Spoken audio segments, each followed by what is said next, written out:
समाचार अब तक, सत्य का साहस। महसूल मंत्री चंद्रशेखर बावनकुळे ने बताया कि विधायक कृष्णा खोपड़े की ओर से उठाए गए मुद्दे पर विधानसभा में लक्ष्यवेधी सूचना लगी है।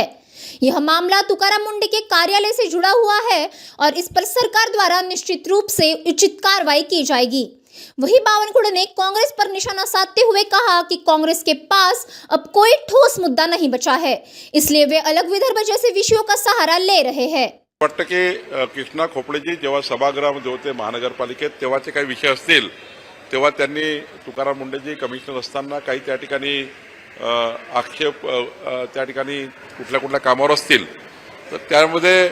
तेव्हाचा विषय घेऊन काही लक्षवेधी लागली असेल, आता मी ते बघितली नाही, पण मला असं वाटतं यात सरकार उत्तर देईल, सभागृहात उत्तर देईल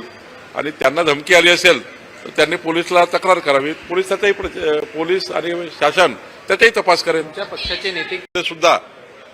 काँग्रेसला हद्दपार लोकांनी करण्याचा आपल्याला निकालावरून दिसेलच की काँग्रेस पार्टी कुठेच नव्हती, त्यावरनं घाबरलेले काँग्रेसचे नेते काहीतरी मुद्दा जो त्यांचा अजेंडा कधीच नव्हता, वेगळ्या विदर्भाचा मुद्दा कधीच अजेंडावर नव्हता, पण घाबरून आता जनतेसमोर कुठला मुद्दा घेऊन जावा म्हणून आता वेगळ्या विदर्भाचा मुद्दा काँग्रेस पार्टी काढताय। पण हा मुद्दा भाजपाचा आहे,